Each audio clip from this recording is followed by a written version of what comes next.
Soon you will be able to eat chicken that didn't hatch from an egg. Lab-grown meat could be coming to a restaurant near you after companies Upside Foods and Good Meat received grants of approval from the USDA to produce and sell their lab-cultivated chicken products in the United States. Joining us now, we want to bring in Amy Chen, Upside Foods COO. Amy, it's great to see you. Before we get into this and what this means for your business going forward, I think a lot of people are asking themselves, what exactly is lab-grown chicken? What is it and how do you make it?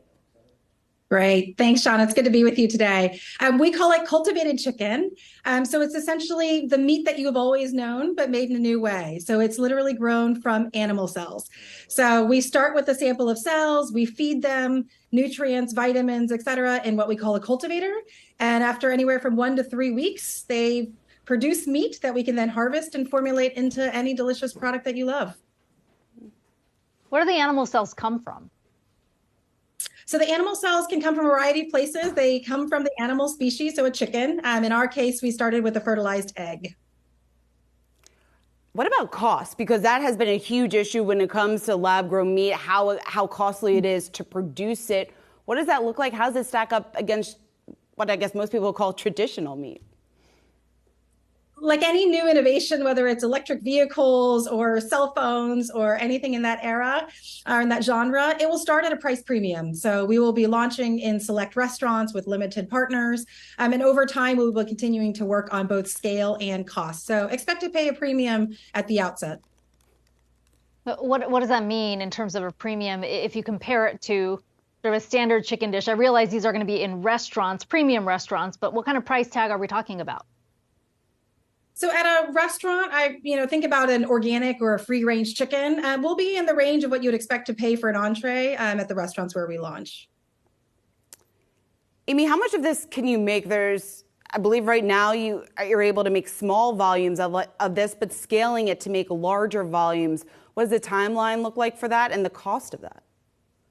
It's a great question. So right now we're operating out of EPIC, which is our engineering, production, and innovation center. Out of that facility, we can produce anywhere from 50,000 pounds in its current configuration up to about 400,000 if we expand.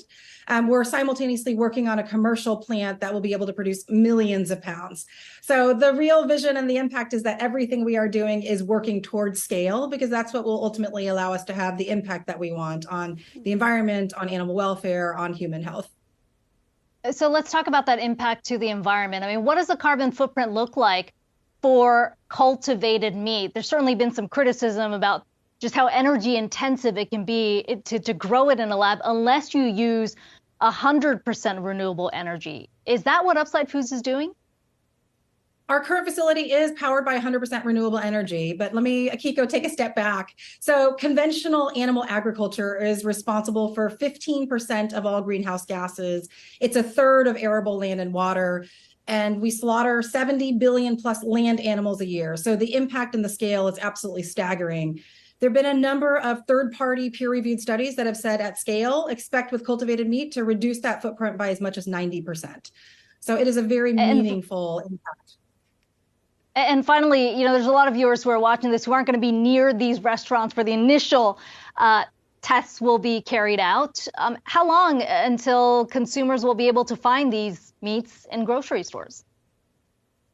I expect it to be a few years before it's grocery stores, although we're running a contest now, so consumers all across the country can actually, until midnight tonight, sign up to be amongst the first to try it in our restaurant launch at Bar Kren. But we'll be debuting in restaurants starting in San Francisco and expanding from there. Amy, there's a lot to be excited about, but I think many people out there are a little hesitant. They don't know exactly what this is going to taste like. How do you get those people on board? What's your message to those that are saying, hey, I don't think it's going to taste anything like traditional meat?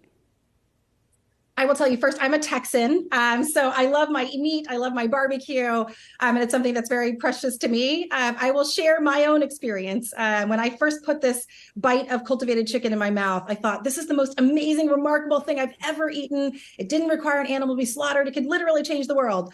And then I chewed and I thought, it tastes just like chicken. And that's exactly what we hope for, that the future tastes as delicious as consumers expect their current meats to be, but in a way and made in a way that people can feel really great about.